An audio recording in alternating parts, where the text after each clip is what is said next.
ನಾನು ಪ್ರಪ್ರಥಮವಾಗಿ ಪೊಲೀಸರೊಂದಿಗೆ ಮನವಿ ಮಾಡಿಕೊಳ್ಳುವುದೇನೆಂದರೆ ನೀರಿನ ವ್ಯವಸ್ಥೆ ಮತ್ತು ಒಳಗೆ ಕುಳಿತುಕೊಳ್ಳಲು ನಮಗೆ ಅವಕಾಶ ಮಾಡಿಕೊಡಬೇಕು. ಇಲ್ಲದಿದ್ದರೆ ಪ್ರತಿಭಟನೆಯ ತೀವ್ರತೆಯನ್ನು ನೀವು ಅನುಭವಿಸಬೇಕಾಗ್ತದೆ. ಆದ್ದರಿಂದ ಆದಷ್ಟು ಬೇಗ ನಮಗೆ ಒಳಗೆ ನೀವು ಅವಕಾಶ ಮಾಡಿಕೊಡಬೇಕು ಮತ್ತು ನೀರು ಮತ್ತು ಇತರ ವ್ಯವಸ್ಥೆಗಳಲ್ಲಿ ಮಾಡಬೇಕು ಎಂದು ಮತ್ತೊಮ್ಮೆ ಪೊಲೀಸರೊಂದಿಗೆ ನಾನು ಮನವಿ ಮಾಡಿಕೊಳ್ಳುತ್ತೇನೆ. ಹಾಗೆಯೇ ಡಿವೈಎಫ್ಐ ಮತ್ತು ಸ್ಟೈಪಂಡ್ರಿ ಸ್ಟಾಫ್ ನರ್ಸಸ್ ವೆಲ್ಫೇರ್ ಅಸೋಸಿಯೇಷನ್ ನಡೆಸುತ್ತಿರುವಂತಹ ಈ ಒಂದು ಹೋರಾಟ ಇದು ಕೇವಲ ನಮ್ಮ ನಿಮ್ಮೆಲ್ಲರ ಹೋರಾಟ ಅಲ್ಲ. ಈ ಹೋರಾಟ ಇಡೀ ಕರ್ನಾಟಕದಲ್ಲಿ ಹೀಗೆ ಗುತ್ತಿಗೆ ಆಧಾರದ ಮೇಲೆ ನರ್ಸ್ಗಳನ್ನು ಬಳಸಿಕೊಂಡು ಅದರ ನಂತರ ಅವರನ್ನು ಬಿಟ್ಟು ಇತರರನ್ನು ಕಾಯಂಗೊಳಿಸುವಂತಹ ಎಲ್ಲ ನರ್ಸ್ಗಳು ಮತ್ತು ಈ ರೀತಿಯ ಶೋಷಿತ ಜನರ ಧ್ವನಿಯಾಗಲಿದೆ ಈ ಒಂದು ಹೋರಾಟ ಮುಂದಿನ ದಿನಗಳಲ್ಲಿ ಎಂದು ನಾನು ಹೇಳಲಿಕ್ಕೆ ಇಚ್ಛಿಸುತ್ತೇನೆ. ಆತ್ಮೀಯರೇ, ಮತ್ತೊಂದು ವಿಚಾರ ಏನೆಂದರೆ ನೋಡಿ, ಸರ್ಕಾರ ಅದು ಜನರ ಪರವಾಗಿರ್ತದೆ, ಜನರ ಕಾಳಜಿಗಾಗಿರ್ತದೆ.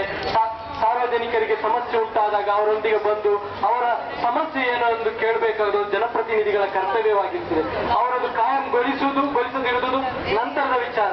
ಅವರ ಸಮಸ್ಯೆ ಏನಿದೆ ಅಟ್ಲೀಸ್ಟ್ ಅದನ್ನು ಬಂದು ಕೇಳಬೇಕು. ಅಷ್ಟು ಕೂಡ ಒಂದು ಕಾಳಜಿ ಇಲ್ಲದಂತಹ ಕರ್ನಾಟಕದ ವೈದ್ಯಕೀಯ ಸಚಿವರಾದಂತಹ ರಾಮದಾಸ್ ಅವರೇ, ನೀವು ನಮ್ಮ ಈ ಒಂದು ಹೋರಾಟದ ಬಗ್ಗೆ ನೀವು ನಿರ್ಲಕ್ಷ್ಯ ತೋರಿದ್ದೀರಾ. ಇದರ ಬಗ್ಗೆ ನೀವು ಗಮನಿಸ್ತಾ ಇಲ್ಲ ಎಂದು ನಾವು ಹೇಳ್ತಾ ಇದ್ದೀವಿ. ಆದ್ದರಿಂದ ತಕ್ಷಣ ಬಂದು ಅಟ್ಲೀಸ್ಟ್ ನಮ್ಮ ಸಮಸ್ಯೆ ಏನಿದೆ ಅದನ್ನಾದ್ರೂ ಕೇಳಿ ಹೋಗಿ ಎಂದು ನಾವು ನಿಮ್ಮೊಂದಿಗೆ ಹೇಳಲಿಕ್ಕೆ ಇಚ್ಛಿಸ್ತೇನೆ.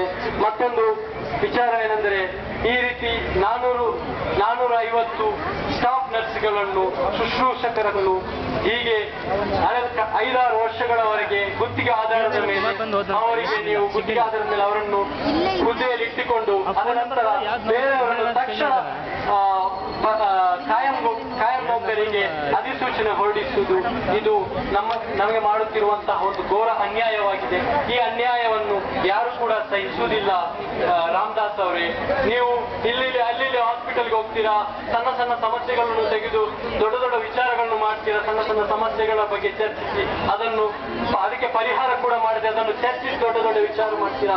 ಈ ರೀತಿಯ ಒಂದು ಮಾನವೀಯ ಕಾಳಜಿ ಇರುವಂತಹ ಒಂದು ಸಮಸ್ಯೆ ಅದು ಅವರೆಲ್ಲರ ಮನೆಯ ಸಮಸ್ಯೆ ಆಗಿದೆ. ಅವರ ಸಾಕಷ್ಟು ಸಮಸ್ಯೆಗಳಿದೆ ಮನೆಯಲ್ಲಿ. ಅವರಿಗೆ ಮಕ್ಕಳಿದ್ದಾರೆ, ತಂದೆ ತಾಯಿಗಳಿದ್ದಾರೆ, ಅವರನ್ನೆಲ್ಲರನ್ನ ನೋಡ್ಕೋಬೇಕಾಗ್ತದೆ.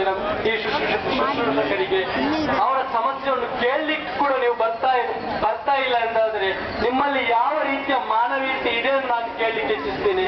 ಆದ್ದರಿಂದ ನಮ್ಮ ಹೋರಾಟ ಇದು ಇಲ್ಲಿಗೆ ನಿಲ್ಲುವುದಿಲ್ಲ.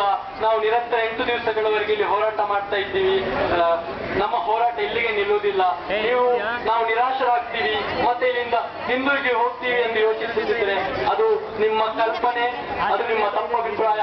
ನಾವು ಎಂದಿಗೂ ಕೂಡ ನಿರಾಶರಾಗುವುದಿಲ್ಲ.